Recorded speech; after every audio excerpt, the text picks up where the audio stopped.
Hello दोस्तों, तो आज हम पढ़ने वाले हैं वेल्डेबिलिटी के बारे में।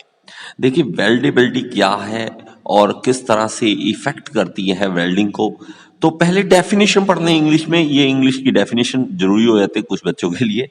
It may be defined as the property of metal which indicates the ease with which two similar or dissimilar metals are joined by fusion with or without the application of pressure and with or without the use of filler metal। अब देखिए ये कहता क्या है।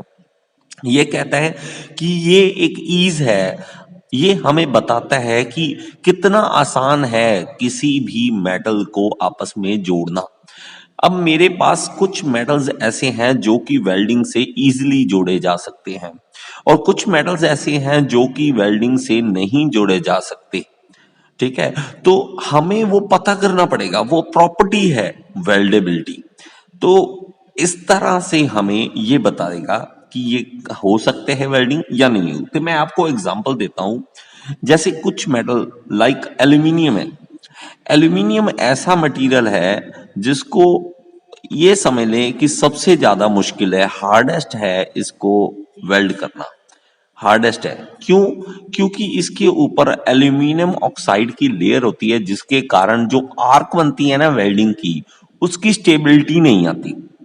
उसकी अगर stability नहीं आएगी तो वेल्डिंग प्रॉपर तरीके से नहीं हो पाएगी।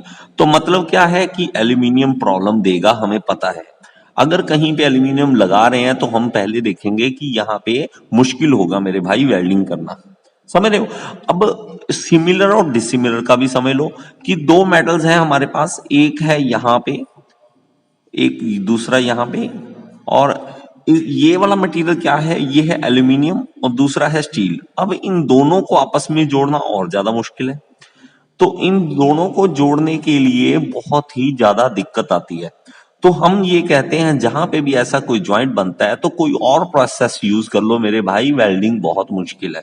अब ये किसने मतलब डिफाइन किया? अब जैसे देखे एक्सपेरिमेंट्स हुए तो उस हिसाब से इन्होंने डिफाइन करना शुरू कर दिया कि ये वेल्डेबिलिटी के है या नहीं है। तो हमें वेल्डेबिलिटी बताने लगी ये चीज। अब देखो, जैसे हमारे पास एक और बताऊं तो इसी तरह का दो पीसेस हमारे पास हैं।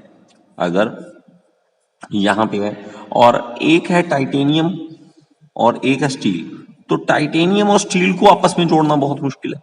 तो उसके लिए वेल्डिंग जो है, वेल्डेबिलिटी उसकी कम है, तो वो भी दिक्कत देता है। तो इस तरह से वेल्डेबिलिटी को आप समझ सकते हैं। लेकिन आसान कौन सा है? अब आपको यार सर आपने मुश्किल बता दी, आसान कौन से है?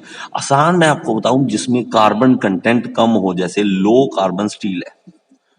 लो कार्बन स्टील है या माइल्ड स्टील है, जिसको हम एमएस बोल देते हैं ना, माइल्ड स्टील। तो ये बहुत ही इजी है इन पे काम करना, तो वेल्डेबिलिटी इनकी बहुत ज्यादा है। ठीक है, तो जितना कार्बन कंटेंट ज्यादा बढ़ जाएगा उतना मुश्किल दे होने लग जाएगा हमें उसको वेल्ड करना। तो हम क्या करेंगे कि कार्बन कम हो जिसमें, उसको हम यूज करेंगे हमारे प्रोसेस वेल्डेबिलिटी के लिए। तो इसमें क्या क्या चीजें इफेक्ट कर सकती हैं? Factors affecting weldability, welding process. तो वेल्डिंग कौन सी प्रोसेस कर रहे हो? वेल्डेबिलिटी क्या है कि वेल्डिंग प्रोसेस भी देखनी पड़ेगी। इसमें मान लो हमारे पास आर्क वेल्डिंग नहीं, गैस वेल्डिंग यूज हो सकती है इस मेटल पे, तो हमें ये प्रोसेस इफेक्ट करती है। बेस मेटल की कौन सी प्रॉपर्टी है, उसकी प्रॉपर्टी किस तरह की है, डक्टाइल मटेरियल है, ब्रिटल मटेरियल है। ब्रिटल मटेरियल के ऊपर आपने अगर करना है कि मैंने जी ब्रिटल मटेरियल के ऊपर करूंगा, हमें वेल्डिंग करनी है, तो वो मुश्किल दे सकती है बेस मेटल पे। ठीक है, तो फिलर मटेरियल कैसा है, उसके अंदर फिलर मटेरियल कौन सा यूज कर रहे हो, सरफेस की कंडीशन कैसी है, ये बहुत ही ज्यादा इंपॉर्टेंट है। वेल्डेबिलिटी आपकी तब आप डिफाइन कर सकते हो कि उसकी सरफेस कंडीशन भी आपको बतानी पड़ेगी। अगर आपको लगता है कि वो क्लीन सरफेस है, उसके ऊपर कोई रस्ट नहीं है, कोई दिक्कत नहीं है, तो उसकी वेल्डेबिलिटी बढ़ जाती है। लेकिन अगर पहले से ही वो जो सरफेस है वो फिनिश्ड जो है वो खराब हो रखा है, उसके ऊपर रस्टिंग हो रखी है, पेंट लगा हुआ है या कोई और प्रॉब्लम है, कंटेमिनेशन हो रखा है, तो आप इसके ऊपर वेल्ड नहीं कर सकते। तो इस तरह से आप वेल्डेबिलिटी को समझ सकते हैं।